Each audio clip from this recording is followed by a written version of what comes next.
अस्सलाम वालेकुम। मोहम्मद अज़हर सिद्दीक़ अपने प्रोग्राम पॉलिटिकल डायरीज़ के साथ हाज़िर खदमत है। 9 अगस्त 2025 सज़ाओं का प्रोसेस सारा चल रहा है 9 मई के हवाले से, और जो कुछ हो रहा है वो आपके सामने आ गया है। यानी मैं 9 मई के वाक़यात से इनकार नहीं कर रहा, लेकिन जिस तरह से लोगों को इसमें इन्वॉल्व किया गया, जिस तरह से ट्रैप किया गया, जिस तरह से सज़ाएँ सुनाई गई, जिस तरह से लोग शामिल नहीं थे उनको ज़बरदस्ती इसमें शामिल किया गया, कितना जुल्म और ज़्यादती हुई है। यानी इस डिफेक्टिव निज़ाम पे इतने सवालिया निशान हैं, आप सोच नहीं सकते।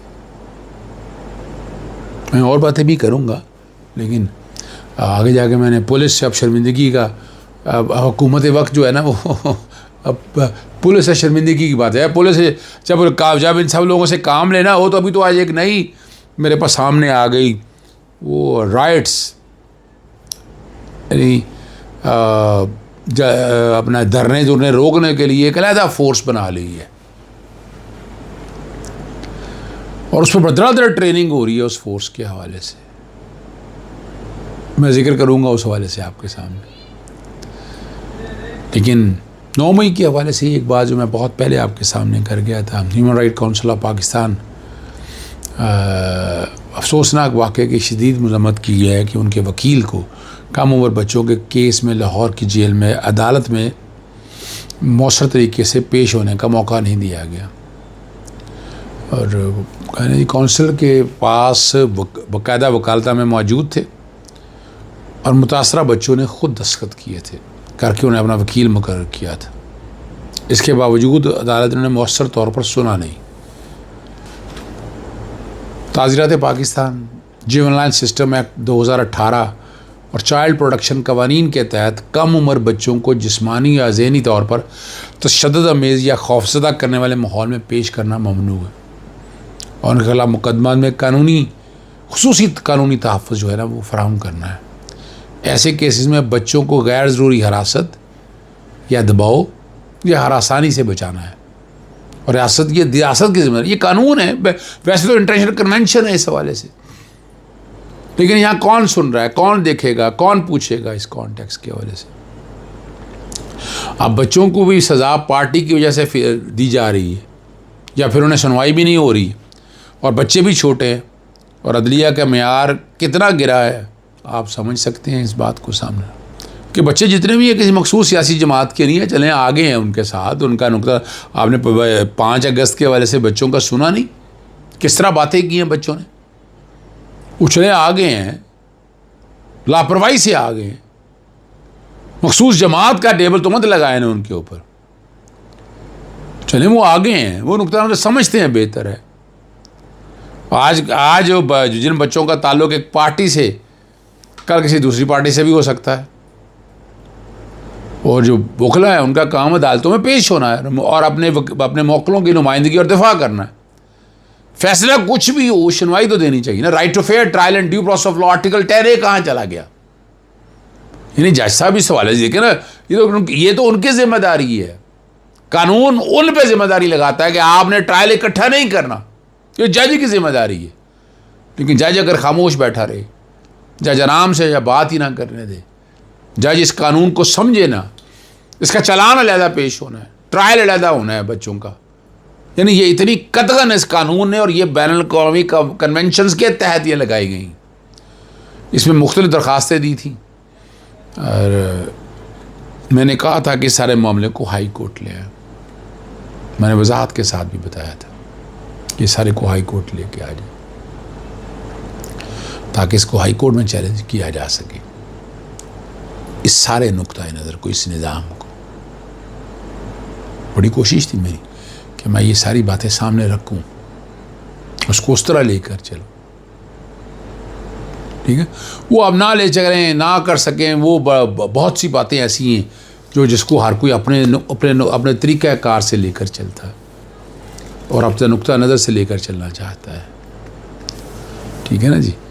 उनकी मर्ज़ी है, उनका नुक्ता नज़र है, लेकिन right to fair trial and due process of law देना बहुत ज़रूरी है, बहुत ज़रूरी है।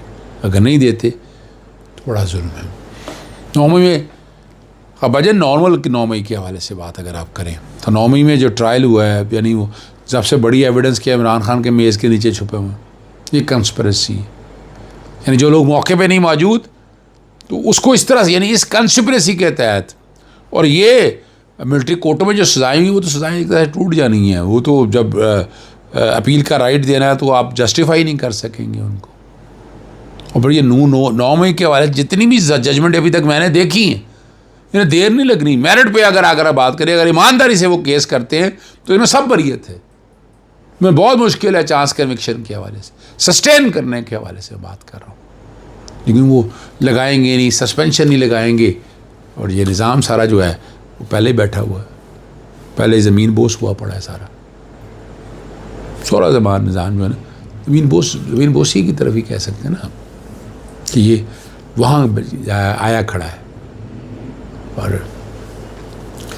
अब यानी पुलिस जाती कर रही है तो अब आगे कह रही हैं जी, और उस्मा बुखारी कहती हैं कि वज़ीर आला शर्मिंदा है कि चंद काली बेड़ें पुलिस की ऐसी हरकतें कर रही हैं, और वो कहती है उम्मीद है वक्त के साथ साथ ज़ीरो टॉलरेंस जल्द देखने में मिलेगी।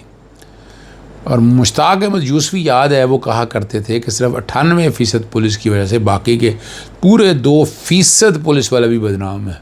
98%। आप अंदाज़ा लगा लें आप, ये मैं नहीं कह रहा बात। और अभी भी आप देख लें क्या क्या बना दिए, यानी CCTV बना दिए, वो लोगों को मारी जा रही है, कत्ल करी जा रही है, मुआवरा अदालत मारी जा रही है, ये कोई पूछने वाला नहीं।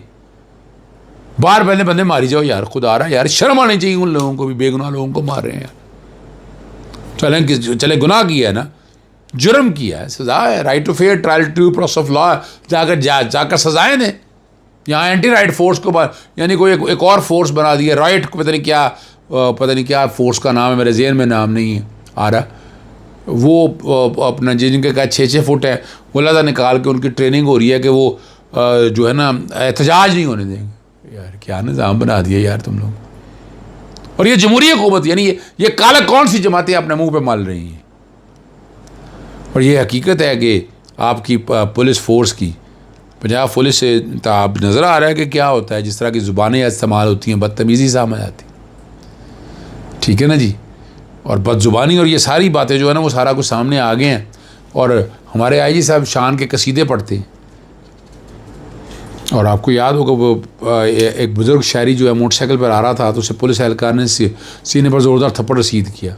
जहाँ पुलिस पहुँचती है वहाँ यही तासुर पैदा होता है। अगर लड़ाई झगड़ा होगा, CCTV तो आपके सामने है, वो एक तरह के कत्ल होते फिर रहे ना साथ। डॉल्फिन भी अब ऐसी मैदान में आ गई, असली और IV बाइक्स की नुमाइश ऐसे कर रहे होते हैं। और पीरा फोर्सेज जो है रेगुलेटरी नाम के तहत तजावज़त के कलाम करना, लेकिन किस तरह गरीबों के साथ जुल्म और ज़्यादती हो रही है वो भी सामने है।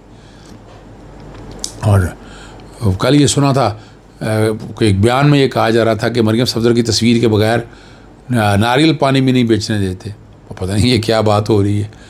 इन सब की देखा देखी ट्रैफिक पुलिस जो काफ़ी सुलझी हुई मालूम होती है, वो भी गालिबन बदतमीज़ी और चलान करने पर उतरी हुई है। उस्मा बुखारी एक वीडियो वायरल हुई जिस पर आपको और आपकी आप सबको कहना पड़ा, वरना उन्हें औरतों, बच्चों और बूढ़ों का हया तो नहीं है।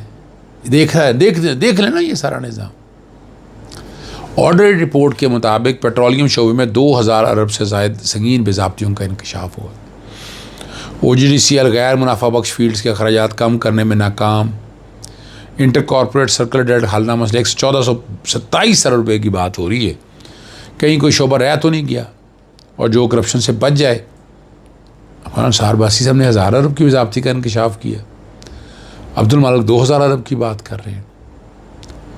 और मैं चले आगे चलते हैं। शहबाज राना की रिपोर्ट के मुताबिक मौजूदा हुकूमत के वज़रा नातजुर्बाकार हैं, और कई वज़रा के सेक्रेटरी के साथ उन पर अनबन चल रही है, इस वजह से फैसले नहीं हो पा रहे।